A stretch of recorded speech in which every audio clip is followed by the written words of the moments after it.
Morning, everyone. Ned, thank you very, very much. And it is particularly good to be here.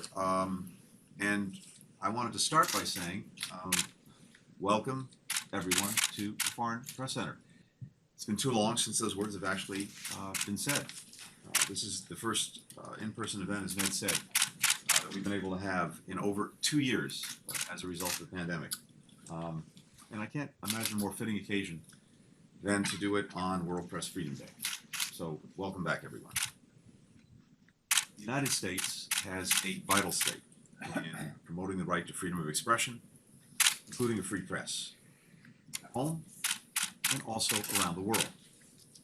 The free flow of information, ideas, opinions, including dissenting ones, is essential to inclusive and tolerant societies. A vibrant independent press is a cornerstone for any healthy democracy.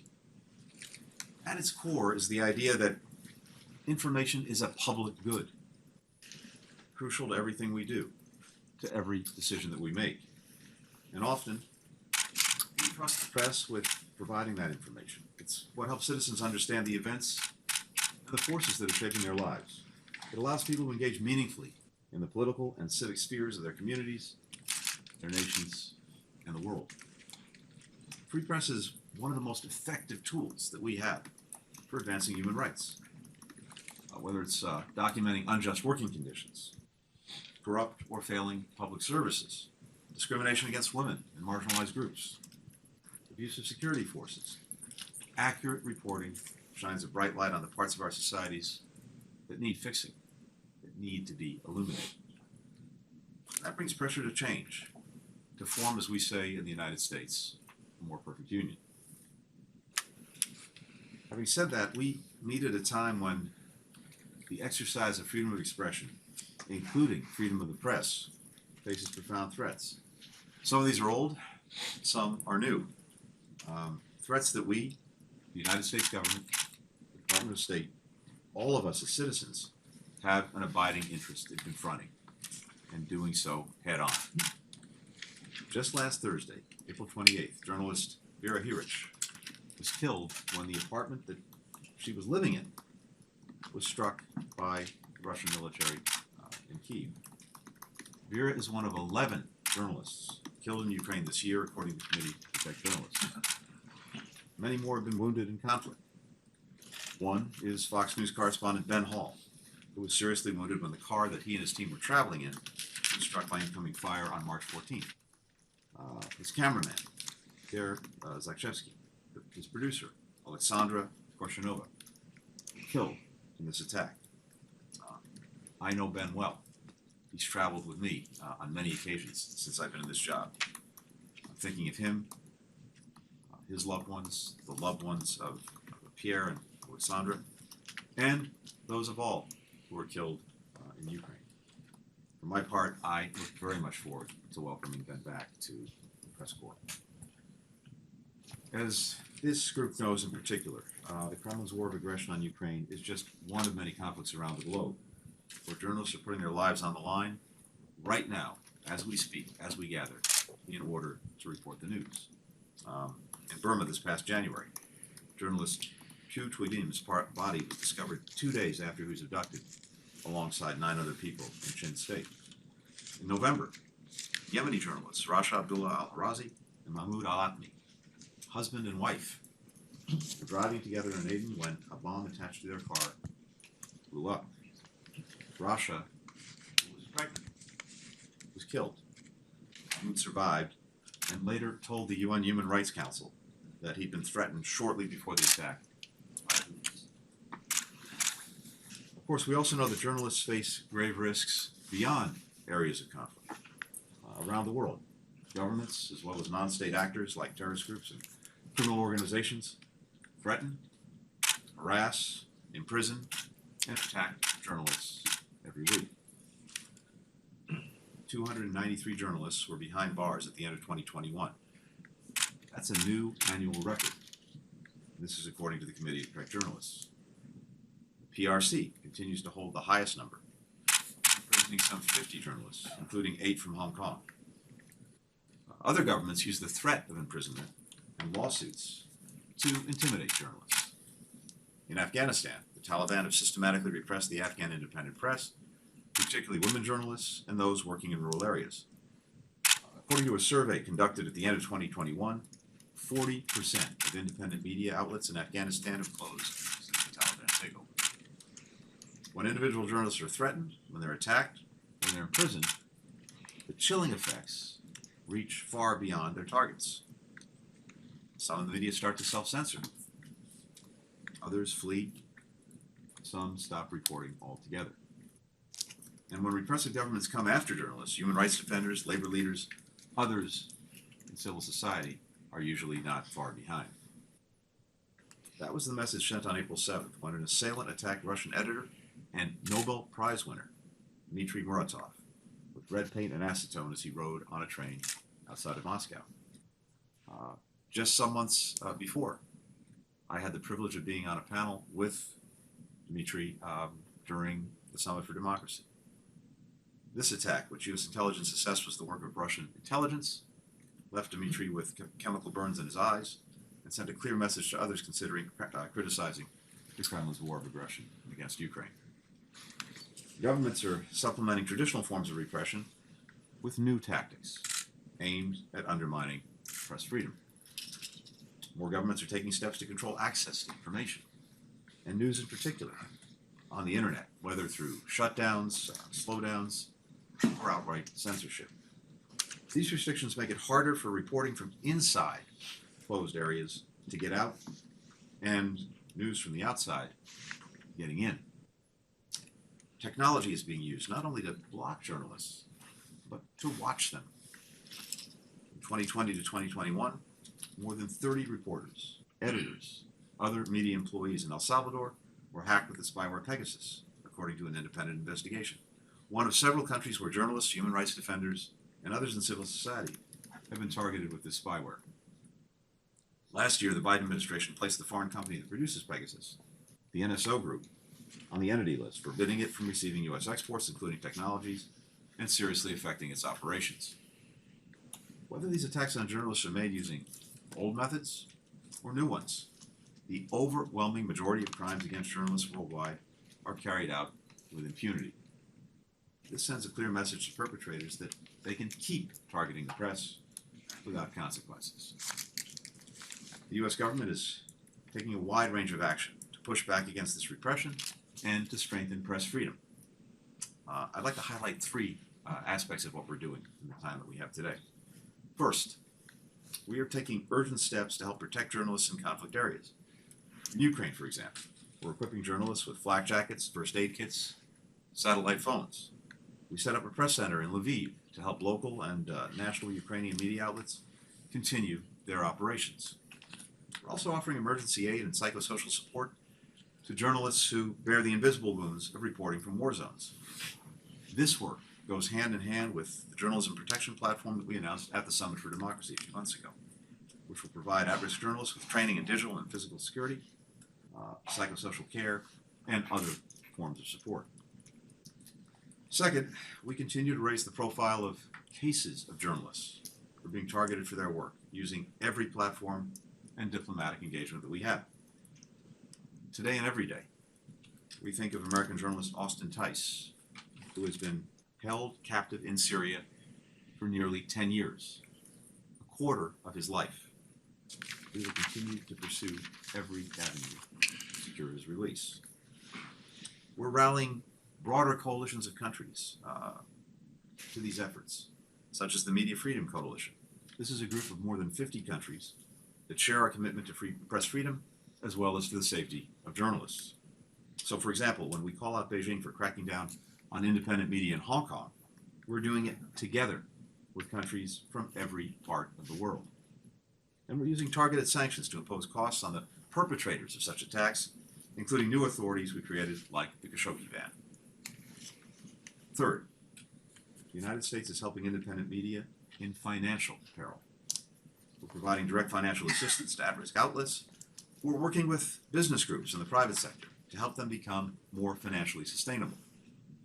At the same time, we're providing financial support to reporters and news organizations unfairly targeted with litigation for their critical reporting. So, let me close with 2 words. Thank you. Thank you for all that you do, for all the challenges the press faces today. The work endures because of brave reporters like you. Journalists like Adela Navarro, who I believe is joining us virtually today from Tijuana, Mexico, and whose publication Zeta continues to conduct essential reporting on tough issues like organized crime and corruption, even after several of her colleagues have been murdered with impunity. Journalists like Kosoi Win, also, I believe, joining us remotely, who leads one of Burma's last remaining independent news sites, Myanmar Now, which continues to cover the widespread atrocities being committed against the Burmese people by the military. Work continues in spite of having previously spent 7 years in prison for opposing military rule, 3 of them in solitary confinement. And journalists like Sevil Musayeva joining us today from Ukraine, where she leads one of the country's most widely read news sites, Renska Pravda. Work she continues even after her brother-in-law, documentarian and U.S. citizen Brent Renaud, was killed by Russian forces while reporting from Irpin on March 1st. Seville recently said in an interview, and I quote, "We are trying to make sure that the people we report on are not just statistics." In that, and so much more, you're succeeding. So, to all the journalists here today, to all of you joining us online, to members of media doing this work around the globe, we're humbled by your courage. We're in awe of your commitment to providing the public with truth. We're honored to be your partners in advancing the essential cause of press freedom today and every day. And with that, I'm happy to take some questions. Start with Stacy Su from the Central News Agency of Taiwan. Thank you, Secretary, for doing this. The State Department's Human Rights Report has for many years expressed this concern that Beijing is trying to influence certain media outlets in Taiwan by either pressuring their parent companies' business interests in Beijing or pressuring companies with operation in China to avoid advertising with outlets that publish articles critical of Beijing. I'm sure that happened not only in Taiwan but elsewhere as well. So based on the U.S. assessment, how serious is this problem? And how can we avoid erosion of Taiwan's press freedom? And secondly, if I may, there have been concerns that with Elon Musk's business ties to China, his acquisition of Twitter may allow Beijing to influence or censor critics on the social media platform. Do you agree with this concern? Thank you. Thank you. So to the first part of the question first, Taiwan is quite literally on the front lines of the PRC's hybrid warfare, including disinformation, including cyber attacks. And these are designed to basically distort the information environment and democratic processes. So we've partnered with Taiwanese authorities on this, civil society organizations, to support independent fact-based journalism, to try to build societal resilience to disinformation and other forms of foreign interference. But it's something that we look at very closely and that we continue to work on. Second part of your question on Twitter. So let me say first, private company. I'm not going to comment on what is hypothetical at this stage. Let me say more broadly, though, in response to the question. As we've just discussed, free speech, including free media, including platforms of one kind or another, are incredibly important to the Biden administration. We've made that clear at home. We've made that clear around the world. And I would say, again, and this goes to the first part of your question as well as the second, we've been deeply concerned about what we're seeing from the PRC in terms of its misuse of technology to try to do things like increase surveillance, harassment, intimidation, censorship of PRC citizens, of journalists, of activists and others, and that includes abroad. At the same time, we have a total imbalance because these very same leaders in Beijing are using the free and open media that we ensure, that are protected in democratic systems, to spread propaganda, to spread disinformation. And ultimately, that's an unsustainable proposition. Now, it also appears that they are further using these systems to stalk, to harass, to threaten critics who are outside the PRC's territory. We've condemned, we've taken action against these efforts, and will continue to defend the principles of a free press, an open, secure, reliable, and interoperable internet, and the benefits that flow from it. Alexander Penna, Novaya Gazeta. Mr. Secretary, thank you for this event. I represent Novaya Gazeta, Russia. Of course, I want to ask you about Mr. Muratov, but you already mentioned this brutal attack on our editor and Nobel Peace Prize winner. Actually, could we expect any new statements regarding this situation? And if I may, I want to tell about second case. This is Mr. Vladimir Karamurza, political activist, but he is former journalist. He was my colleague. We worked together 10 years. And actually, he was poisoned twice in Russia. Now he was arrested, and he could get up to 15 years of prison. He is Washington Post columnist still. And his wife and his 3 kids live here in the Northern Virginia. And for those who are familiar with the situation, knew that it's a kind of revenge. It's not discreditation of Russian army in his speech of House of Representative of State of Arizona, but it's revenge for Magnitsky Act, which Vladimir Karamurza and late Boris Nemtsov lobbied in U.S. Congress, successfully lobbied. Actually, could we wait for some statements from U.S. government regarding this situation with this gentleman, and regarding Mr. Muratov, and regarding generally the situation in Russia, when lots of young Russian journalists had to leave country and to work abroad because it's not just censorship, it's military censorship in Russia. Thank you. No, thank you very much for the question. A few things in response. First, as I mentioned, I was with Dmitry Muratov on a panel during our Summit for Democracy just a few months ago. At that time, the news outlet that he was leading was able to operate, as were many others. And of course, that space, already incredibly restricted, has been virtually shut down. I'd say, generically, governments, regimes that engage in these practices do not evidence a great deal of confidence in themselves. What are they afraid of? You know the answer. It's the truth. I had the opportunity some years ago to actually meet with your colleague, Mr. Karamurza, in Washington, when he was here. This, I think, goes back to 2016, 2015. I remember the conversation very vividly. And like you, we are deeply, deeply disturbed by his treatment. It's a case that we're following very, very closely.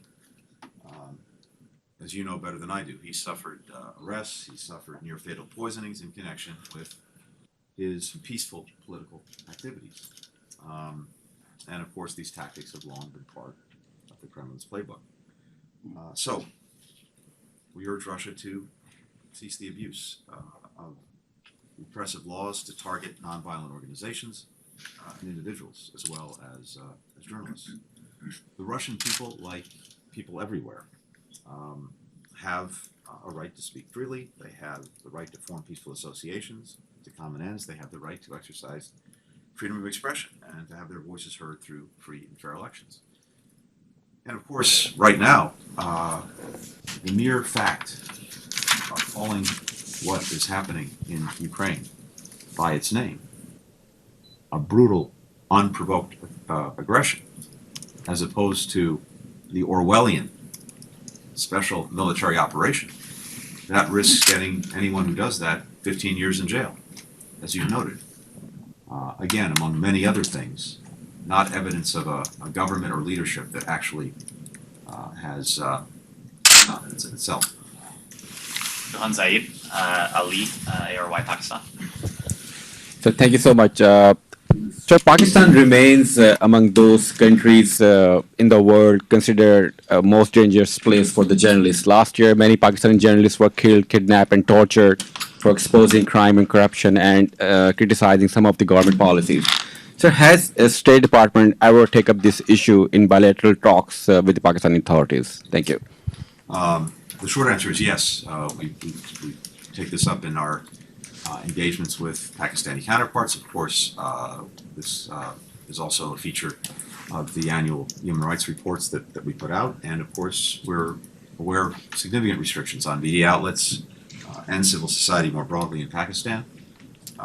Here again, a vibrant free press and informed citizenry are key for any nation and its future, including Pakistan. And I think these practices that we see undermine freedom of expression, they undermine peaceful assembly, they undermine Pakistan's image, as well as its ability to progress. So it is something that comes up both in our direct engagements and in the work that we're doing every day. We'll take a couple questions online. As a reminder, please do raise your digital hand and unmute yourself if you're called upon. We'll start with Civil Musayaba of Ukrainska Pravda.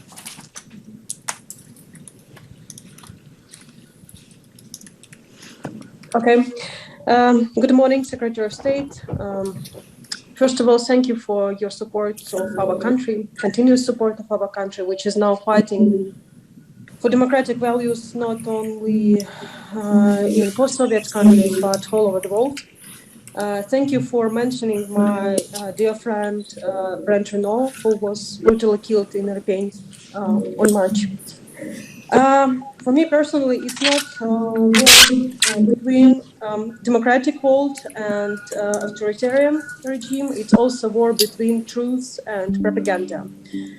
For the last 20 years, actually, Russia destroyed all independent media in their country, and they supported state propaganda. And this propaganda now is disrupting not only the information field of Ukraine, but all over the world, and your country too. A few days ago, for example, CNN published an investigation about how Russian troll army worked in Ghana and how they spread information about Black Lives Matter campaign.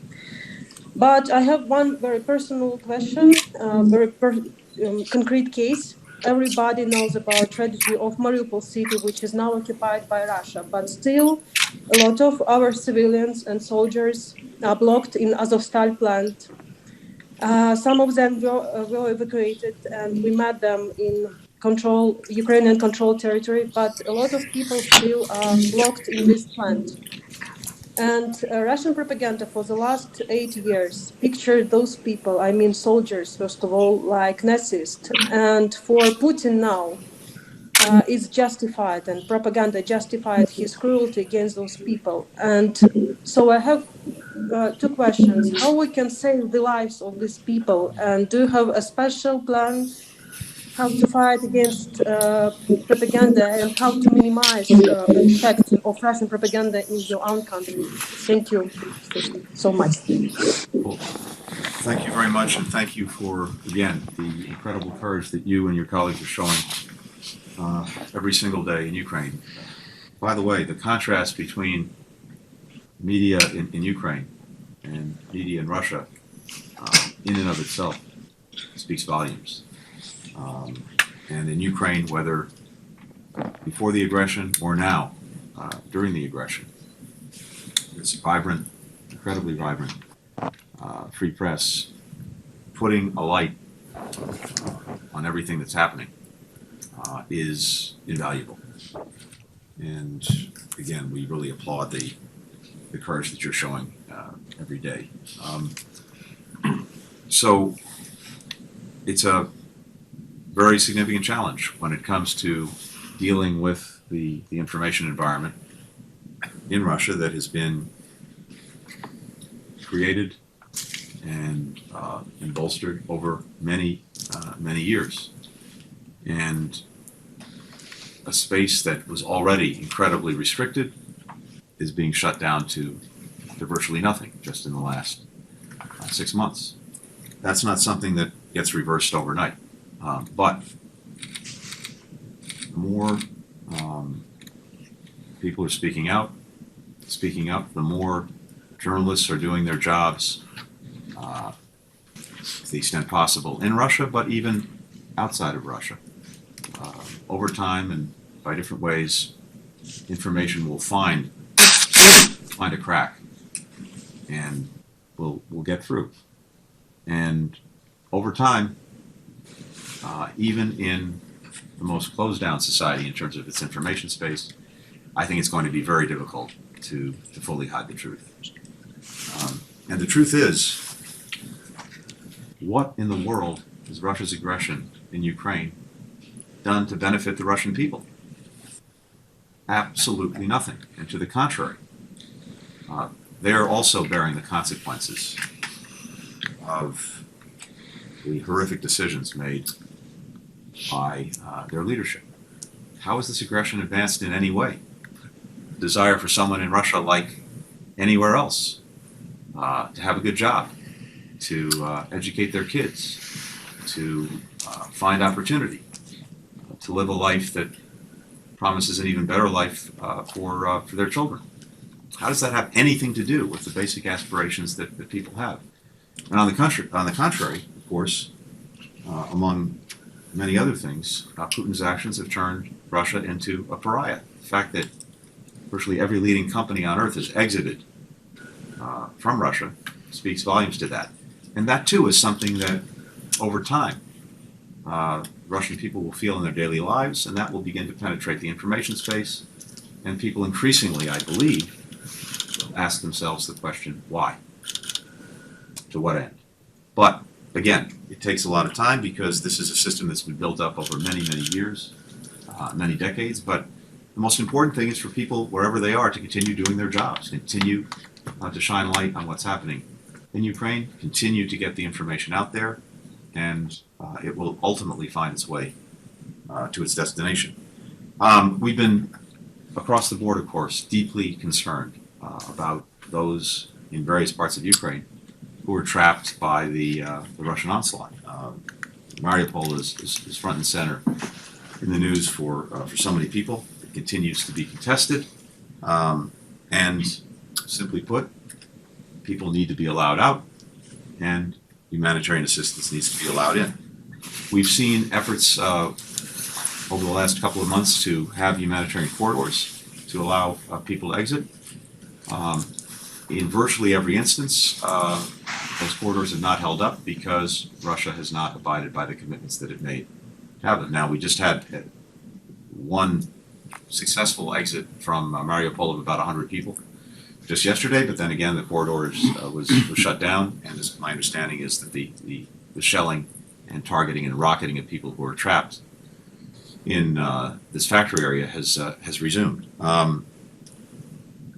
Here again, I think it's incredibly important for the work that all of you are doing to just keep shining a light on it, to make sure that the world knows, to the best of our ability, what's actually going on, to see, to know, to understand the brutality of it, the inhumanity of it.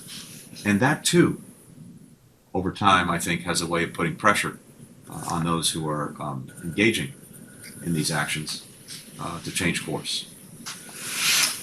What is Sui Wen, Voice of Burma? Good morning, Mr. Secretary. This is Sui Wen from Burma. Let me ask you a question regarding the U.S. policy to Burma. In response to the latest military coup there last year, the United States froze $1 billion of cash Burma had at the U.S. Federal Reserve Bank in New York. There are some rumors out there that the U.S. government is considering to release those funds to opposition in Burma. Is there any element of truth in that? Does the U.S. have any plan to actively support a nationwide anti-resistance movement in Burma against the military junta, such as buying weapons as you are now doing for Ukraine? Thank you, Mr. Secretary. Thank you very much. Let me say first, generally, we are, we will continue to support the aspirations of the Burmese people to return to the path of democracy. We're doing that in a variety of ways, and this is the focus of our actions. Since the coup, we have sanctioned over 27 entities, 70 individuals.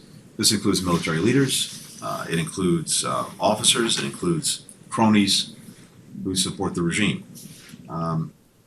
Having said that, we, the international community, believe that more needs to be done. For example, and this is, I think, an important focus, ending the sale and the transfer of arms, materiel, of dual-use equipment, technical assistance to the military regime, which it is then in turn using to abuse the Burmese people. We continue to press, and we will continue to look for different ways to be effective in pressing for it. We continue to press the regime to release all those who've been unjustly detained, to allow unhindered humanitarian access, to advance the peaceful resolution of the crisis, to restore the path of democracy. So as we're doing this, we will continue to look at what tools we believe we have, others may have, to do it more effectively. And that's an ongoing proposition, but something that we take very, very seriously. It's one of the more deeply